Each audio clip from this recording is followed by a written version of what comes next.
நான் கிளிநொச்சி மாவட்டத்தில் பூநகரி பிரதேச செயலாளர் பிரிவில் கிராஞ்சி பொன்னாவளி கிராம சேவையாளர் பிரிவுகளின் ஒன்றுபட்ட மக்கள் அமைப்பினுடைய செயலாளர். என்னுடைய பெயர் சங்கரப்பிள்ளை ஆனந்த நடராஜன். இன்றைய தினம் நாங்கள் இங்கே வருகை தந்திருக்கிறது எங்களுடைய பிரதேசத்திலே சமகாலத்திலே தேசிய வேலை திட்டம் என்ற வகையிலே காற்றாலை திட்டம், கனிய மணல் அகழ்வு திட்டம் மற்றும் சுண்ணக்கல் அகழ்வு திட்டம் போன்ற திட்டங்கள் அபிவிருத்தி என்ற பெயரிலே எங்களுடைய பிரதேசங்களிலே நடைமுறைப்படுத்துவதற்கு உத்தேசிக்கப்பட்டிருக்கிறது. எங்களுடைய கிராமங்கள் மீள்குடியமர்வு பிரதேசங்கள். இந்த பிரதேசத்திலே இருக்கின்ற மக்கள் ஏற்கனவே இடம்பெயர்ந்து பல்வேறுபட்ட பிரச்சனைகளுக்கு மத்தியிலே மீள குடியமர்ந்து தங்களுடைய இயல்பு வாழ்க்கையை நோக்கி சென்று கொண்டிருக்கிறார்கள். அபிவிருத்தியின் பேரிலே ஏற்கனவே கல்வி, சுகாதாரம், போக்குவரத்து போன்ற இன்னொரு பிரச்சனைகளை அவர்கள் முகம் கொடுத்து கொண்டு தான் வாழ்ந்து கொண்டிருக்கிறார்கள். அந்த நேரத்தில் இந்த காற்றாலை திட்டத்துக்காக நில சுவீகரிப்புகள் அதற்காக உத்தேசிக்கப்பட்டிருக்கிறது.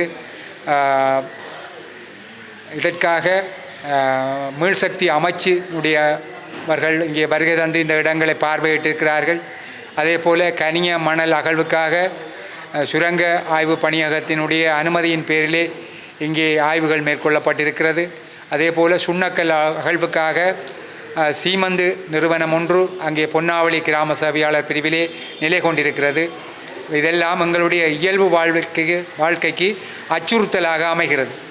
எனவே இது போன்ற அச்சுறுத்தல்களை இயல்பு வாழ்க்கை வாழ்கின்ற எங்கள் மீது அரசாங்கம் நடத்தாமல் இந்த மக்களுக்கு பயன்பாடற்ற இடங்களை இதற்கு பயன்படுத்த வேண்டுமே ஒழிய மக்களுடைய விளைநிலங்கள், தென்னந்தோப்புகள், குடியிருப்பு இடங்களிலே இந்த இடங்களை அமுல்படுத்துவார்களாக இருந்தால் அவர்களுடைய இயல்புக்கு அது பெரிய ஒரு சோதனையாக அமைந்துவிடும்.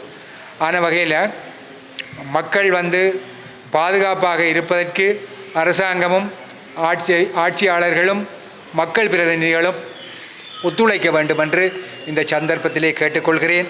சாதாரணமாக ஒரு காற்றாலைக்காக குறைந்தது 7 ஏக்கர் காணி தேவைப்படுகிறது. அதனால் பலருடைய காணிகள் இங்கே அபகரிக்கப்படுகின்ற சந்தர்ப்பங்கள் இருக்கிறது. அதே போல் கடற்கரை பிரதேசமான எமது கிராமத்திலே ஒரு காற்றாலை அமைப்பதற்கு 25 மீட்டர் விட்டம் கொண்ட 40 மீட்டர் ஆழமான குழியை தோண்டி அதிலே குறைந்தது 2500 5000 பேக்கெட் சீமந்தை கொட்டித்தான் அதற்குரிய அடித்தளத்தை இட இருக்கிறார்கள். இவ்வாறாக கிட்டத்தட்ட 34 காற்றாலைகள் அமைக்கப்படும் போது 1,70,000 பேக்கெட் சீமந்து இந்த பிரதேசத்திலே புதைக்கப்பட இருக்கிறது. இதெல்லாம் அங்கே இருக்கின்ற அந்த நன்னீர் நிலைகள், குடிதண்ணீர் போன்றவற்றை பெரிய அளவிலே மாசடைய செய்ய இருக்கிறது. இதனால் அங்கே இருக்கிற மக்களின் வாழ்வாதாரம், அவர்கள் அங்கே தொடர்ந்து வாழ்வதற்கான ஏது நிலைகள் அச்சுறுத்தப்படுவதாகவே எங்களுள்ள மக்கள் பயப்படுகிறார்கள்.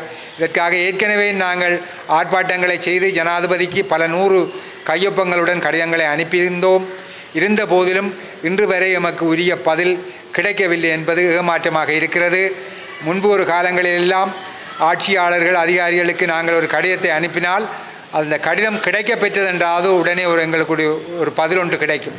கடந்த 2ஆம் மாதம் 3ஆம் தேதியிலிருந்து பல்வேறுபட்ட உள்ளூர் அமைப்புகள், அதாவது கிட்டத்தட்ட ஒரு 16 அமைப்புக்கு மேலே ஜனாதிபதி, ஆளுநர்,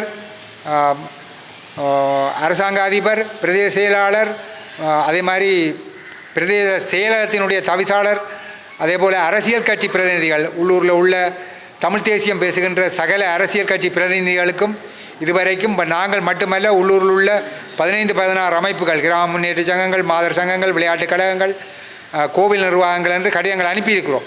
ஆனால் எந்த ஒரு கடிதத்துக்கும் இன்று வரை கடிதம் கிடைத்தது என்று கூட யாரும் பதில் அனுப்பவில்லை. அது மிகவும் ஒரு ஏமாற்றமாக இருக்கிறது. நாங்கள் இன்றைய தகவல் தொழில்நுட்ப யுகத்திலே வாழ்ந்து கொண்டிருக்கிறோம். ஒரு போடப்படுகின்ற கடிதத்துக்கு கடிதம் கிடைத்தது என்று கூட பதில் அனுப்ப முடியாத நிலையில் தான் இன்றைக்கு நிலைமை இருக்கிறது. இதை உண்மையில் நாங்கள் சரியான மனவேதனை அடைகிறோம். எனவே ஜனாதிபதி அவர்கள் நாங்கள் இறுதியாக நூற்றுக்கணக்கான மக்களுடைய கையொப்பங்களுடன் அனுப்பிய கடிதத்துக்காவது தகுந்த பதிலை வழங்க வேண்டும் என்று இந்த சந்தர்ப்பத்திலே கேட்டு இந்த மக்களுடைய இயல்பு வாழ்வை அச்சுறுத்த வேண்டாம். அவர்கள் தங்களுடைய பூர்வீக இடங்களிலே வசிக்க விரும்புகிறார்கள். அதற்காக ஏற்கனவே நாங்கள் எங்களுக்கு இந்த திட்டங்களை மக்கள் குடியிருப்புகளுக்கிடையே நடத்துவதில் உடன்பாடில்லை என்பதையும் தெரிவித்திருக்கிறோம். எனவே இவற்றையெல்லாம் கருத்தில் கொண்டு எங்களுக்கு ஒரு நல்ல பதிலை தந்துவுமாறு இந்த சந்தர்ப்பத்திலே கேட்டுக்கொண்டு வாய்ப்புக்கு நன்றி கூறி அமைகிறேன். நன்றி, வணக்கம்.